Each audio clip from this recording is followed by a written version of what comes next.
The fact that you can recognize good and evil, and you can recognize oppression versus goodness and generosity, is a proof of Allah subhanahu wa ta'ala.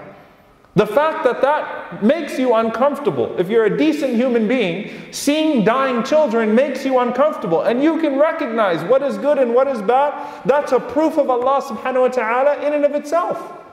That He gave you the ability to recognize. But people, humanity, human beings decide to stop being human and neglect those things.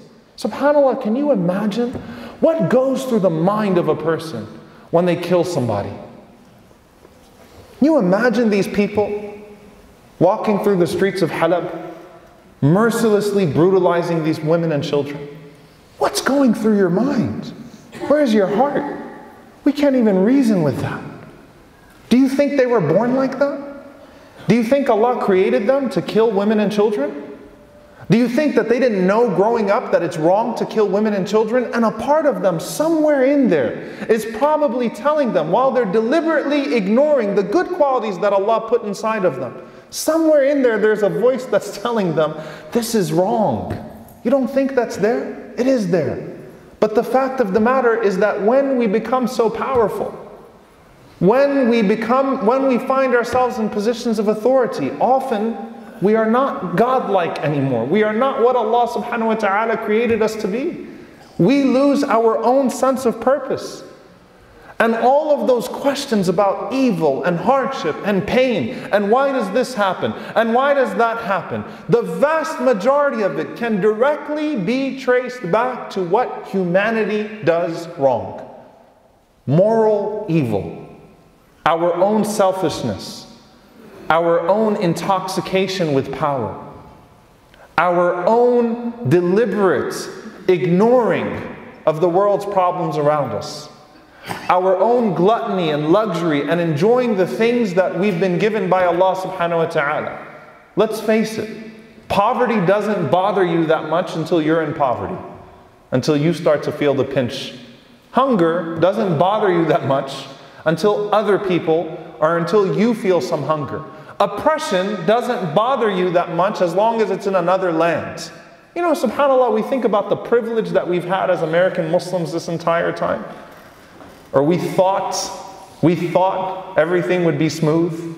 We thought that the Islamophobia wouldn't get too bad. We thought we were just going to integrate with society seamlessly and no hate crimes would take place. That we can continue to remain in our shells. The privilege of being an American Muslim. Guess what? That privilege is waning away now. And it's not fun. It's not any fun. Other people have been living under that for a very long time. That times 100 and times 1,000. If the brothers can move forward, inshallah ta'ala. Other people have been living with that for a very, very long time. So when we think about the evil around the world, how much of it can directly be traced back to us as people? There's enough food in the world for every single member of the human race to have a 3,000 calorie diet. But we don't care about that until we ourselves feel the pinch of that hunger. And then you talk about the other evil. But what about this and what about that? And there are good people that just suffer, inexplicably suffer. It doesn't make any sense. And subhanAllah, Umar ibn al-Khattab radiallahu anhu, when he saw the Prophet ﷺ suffering, it didn't make sense to Umar. Why Rasulullah? Why him? I mean, he knows, sallallahu alayhi wa sallam, no one loves Allah like he loves Allah. His darajah, his greatness is already established. Why does he have to lose a third, fourth, fifth, sixth child? Live in poverty. Why? It didn't make sense to Umar radiallahu ta'ala anhu. Umar walked in and saw the Prophet sallallahu alayhi wa sallam in this situation where he's rising from his bed and he's got marks on his back. Umar has a better bed. And Umar radiallahu anhu starts to cry. He says, Ya Rasulullah, I've seen the palaces of Caesar and Kisra and all these people. You deserve so much more than that. And Rasulullah sallallahu alayhi wa sallam tells Umar, Ama tarda ya Umar, aren't you pleased, O Umar, anna lahum ad-dunya wa lana al-akhirah? That for them belongs this dunya and to us belongs the hereafter?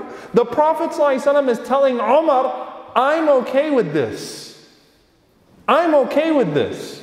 Don't worry about me. I'm content because I know my purpose in life. So yes, it hurts me when I go through pain because I'm a human being. The Prophet ﷺ cried when he lost his children. The Prophet ﷺ felt the pain of hunger. The Prophet ﷺ felt sickness and illness. He felt poverty. But he never once questioned why. Because he knew that that was a futile pursuit on his part. You're not going to get anywhere. Allah subhanahu wa ta'ala has assured you of something. Amma tarda ya Umar, aren't you pleased though, Umar? That they have the dunya and for us belongs the hereafter? Wallahi, the most shocking thing about meeting those Syrian refugees, about going through the camps of the Syrian refugees, these are people who have lost everything. Everything. It's unbelievable how much they've lost. Family, wealth, possessions, everything. Their career, everything. And subhanAllah, they are more content than we are. They complain less about life than we do. They're telling us Allah will give us more in the hereafter. No wonder why the Prophet ﷺ said, the majority of the people of Jannah are the fuqara and the masakin. The majority of the people of paradise are the poor and the downtrodden. They get it. It hurts, but they get it. And they're telling us, entitled, privileged, rich, spoiled Americans, that it's okay. Allah knows. Allah will give us. Allah is great. We know that what awaits us in the hereafter is better than that which we have lost in this world. And so you cannot, dear brothers and sisters, start to grapple with the question of evil or the purpose of evil until you grapple with the purpose of life itself. Why are you here in the first place? Before you start asking about why things are not going the way you think they should be going, why are you here in the first place? If you don't work that out, then you're not going to work this out. And we see that through the sunnah of the Prophet ﷺ, where he constantly assures the believers that through hardship we often find Allah. How many people do you know, and in your own life, found Allah subhanahu wa ta'ala in their hardship? Found Allah in their pain? When things got shaken up a bit, because otherwise they were complacent. How many people do you know that are like that? The Prophet ﷺ constantly assures us of that over and over and over again. That complacency is dangerous. And sometimes in ease we are complacent.